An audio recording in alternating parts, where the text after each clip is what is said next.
Welcome, Mandy. Thank you for being here tonight. Thank you. Your opening statement. You have about a minute to give us an opening statement. Tell us about yourself. Mandy McDade. I'm a Udall graduate, as well as my husband, who's on the fire department with Mitch. I've got two boys in school, a senior and a seventh grader, and I am just excited to continue on with my involvement with the community, with trying to give a voice to the people. Well, Mandy, when I ran for the school board, I got a lot of questions like, why in the world are you running for this position? So what's your question? What's your answer?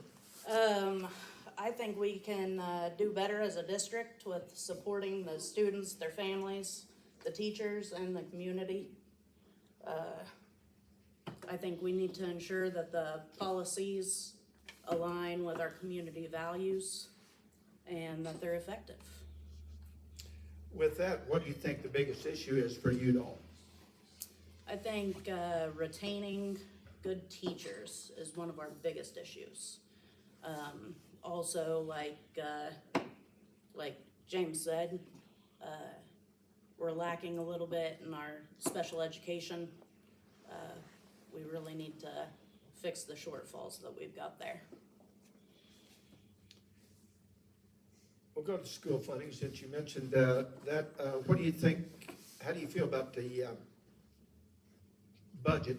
And is Udall schools, are they sufficiently, adequately funded? I don't think any school's adequately funded. We're missing the mark somewhere. And it's gonna take a lot to bring everything back around. It's with the open school policies and the vouchers now, it's a lot of research. You dive into a deep, deep well. Kansas Policy Institute has given Udall's a grade level of C for the student outcomes. And what do you see for the district should do to raise these outcomes? I think we just need to get back to the basics. Teach for the learning, not for the testing. Okay. You mentioned school vouchers, and what impact do you see they're having on the schools? Like I said, it's a deep well. I research after research, and there's so many schools, both rural and the bigger schools. You can throw a stone any direction and hit one. We've got to learn to adapt, like the online schooling. We lost people to Oxford. They just started, and we've got to figure out how to embrace that technology. You mentioned good teachers and retaining teachers. What do you feel about the Udall district could do to attract and retain these teachers?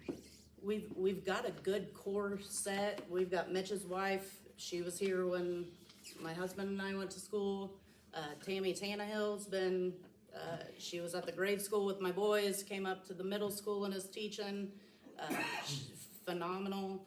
We've got Becca Lively, who's doing amazing things with our FBLA kids and her business classes. And we've got to let them be the example. We've got to reel in some new teachers and let them kind of lead the way. I know several years ago, Udall advertised in the newspaper for students to come here, to come to Udall. And with the declining enrollment that you've seen, and we mentioned 345 students in 2021, and here we are, 304 2024. What factors do you think that are causing this, and what do you think we need to change to increase those? Like I said, there's so many schools close by. We've got to offer more variety in classes, extracurriculars. We've got to find a way to help our athletics. I moved over here strictly for athletics. I came to be a part of a winning team, and legendary Jack Kistler back there, got to play for him. And, we definitely could use that. We've gotta get back to it. So, what do you think that Udall's doing right as far as the school district? Like James said, our secondary education is great. The kids have opportunities to graduate with your associate's degree.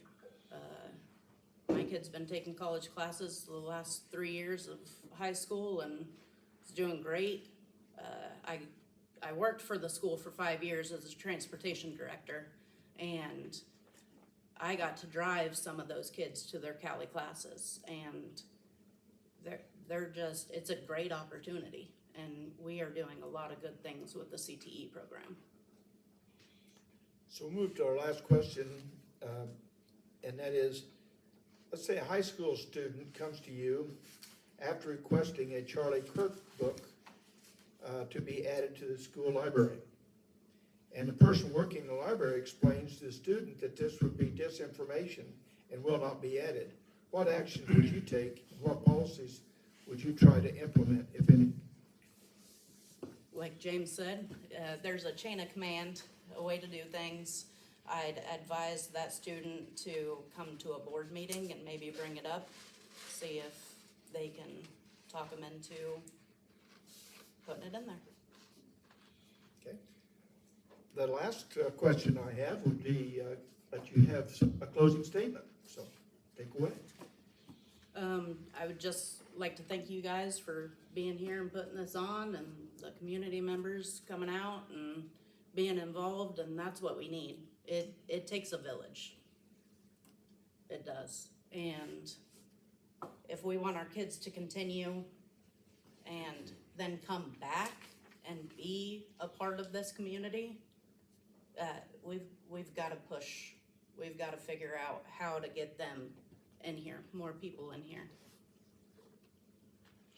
Well, thank you very much, and thank all of the candidates tonight for being here this morning, and I'm hoping they'll stay. And do you have any questions? The audience have any questions for them? I'm sure that they'll be able to answer those for you. So thank you very much.